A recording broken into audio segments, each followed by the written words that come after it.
안녕하세요. 양신TV 고대고양 양신 나흥식 수의사입니다. 오랜만에 신비한 묘생사전 코너를 준비해봤고요. 한 구독자분이 댓글로 이 품종에 대해서 한번 좀 소개했으면 좋겠다라고 해서 오늘은 신비한 묘생사전 바로 데본 렉스 편을 준비해봤습니다.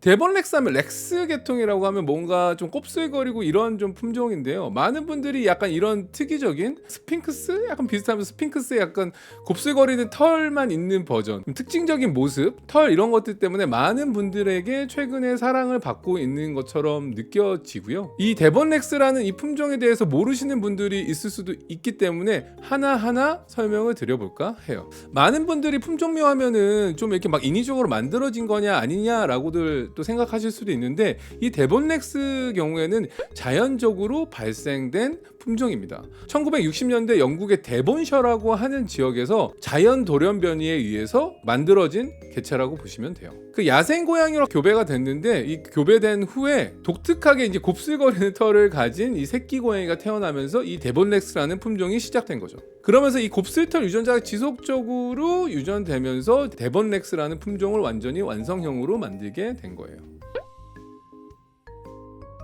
일단 외모 특징부터 얘기해 볼게요. 이 데본 렉스 같은 경우는 곱슬거리면서 털이 셀커크 렉스 얘기한 적도 있지만, 이 렉스라는 품종 계통의 아이들 중에 데본 렉스는 털이 곱슬거리면서 조금 길지 않습니다. 그리고 약간 솜털처럼 되게 부드러워요. 털이 매우 짧아서 털 빠짐이 좀 적을 수는 있긴 하지만 그래도 털이 조금은 빠질 수 있는 품종이에요. 특히나 데본 렉스 하면은 요 신체 부위를 빠뜨릴 수가 없죠. 물론 솜털 같은 털도 되게 중요하지만 귀가 삼각형 모양으로 엄청 커요. 그래서 얼굴에 비해서 귀가 크기 때문에 이게 이제 데본 렉스라는 품종의 얼굴을 형성하는데 매력적으로 다가오는데 가장 큰 영향을 미치는 요소라고 보시면 됩니다. 눈은 또 얼굴은 작은데 엄청 커요. 보통 스핑크스도 그렇고 보통 뭐 쉘커크 렉스도 그렇고 애들이 대부분 눈이 땡그래요. 땡그래서 상당히 얼굴에 비해서 큰 눈을 가지고 있죠. 기본적으로 데본 렉스는 스핑크스, 뭐 셀커크 렉스 여러 가지 렉스 계통의 품종처럼 약간 중소형 묘라고 생각하시면 되고요. 보통 중소형 묘의 경우에는 3.6kg에서 4.5kg, 많이 크면 5kg, 그 이상 크면 당연히 약간은 뚱냥이라고도 할 수 있을 것 같지만 약간 슬림하면서 근육질 형태를 가진 중소형 묘라고 보시면 됩니다. 다리는 길고 좀 가느다라면서 좀 전체적으로 약간 우아한 느낌이 있어요. 좀 곱슬거리고 약간 뭐 데본셔 약간 영국 느낌 약간 있고요.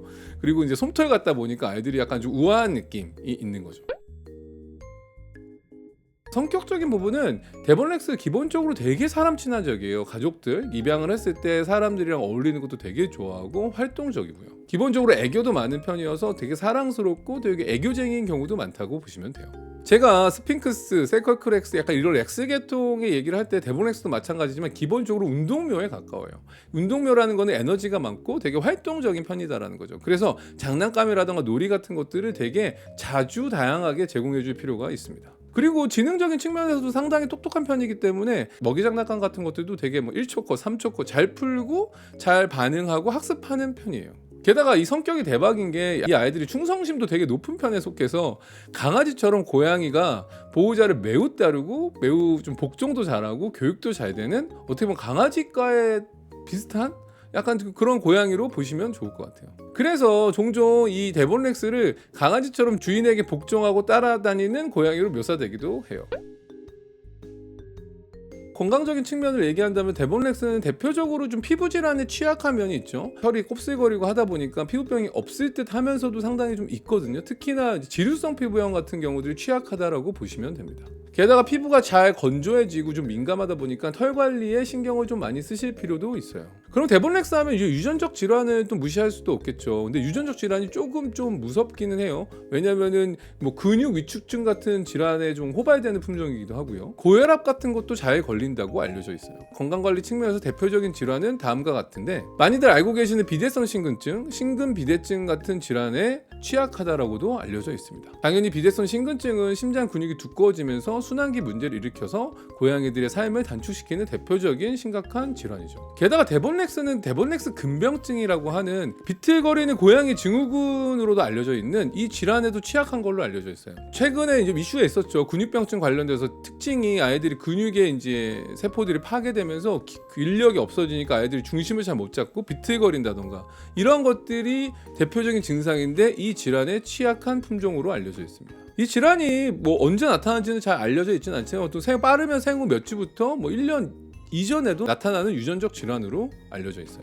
게다가 데본렉스는 진행성 망막 위축이라고 하는 PRA라고도 하거든요. 그러니까 망막이 위축되면서 시력을 갑자기 소실되는 질환에도 취약한 품종으로 알려져 있어요. 게다가 신장 질환하면 이제 PKD라고 하는 다낭성 신장 질환에도 취약하기 때문에 순환계라고 하면 비대선 신근증, 그다음에 신장에 물혹이 생기는 다낭성 낭포낭종, 이 두 가지 되게 결정적으로 취약한 품종인 거죠. 처음에 낭종 물혹이 한두 개 생긴다고 해서 바로 문제가 생기진 않지만 나이가 들어감에 따라서 물혹들이 많아지고 신장이 가지고 있는 정상적인 조직들이 이 물혹들로 인해서 잠식당하고 기능이 떨어져서 결국에는 만성 신부전으로 될 가능성이 매우 높은 유전적 질환입니다. 피부병 관련돼서는 피부에 기름이라던가 이런 것들이 다 지루성 피부염으로 이어져서 축적되고 끈적거리는 경우도 많고, 그다음에 알러지에도 취약하기 때문에 이런 알러지 관련된 피부 질환, 뭐 사타구니가 빨갛다던가 겨드랑이가 빨갛다던가 뭐 얼굴 주위, 눈 주위가 빨개진다던가 좀 끈적거린다던가 이러한 것들 좀 관리를 해야 되는 피부 질환에도 취약한 품종으로도 알려져 있어요. 게다가 고양이한테는 흔한 질환은 아니지만 데본렉스처럼 약간 슬림하고 다리가 긴 친구들은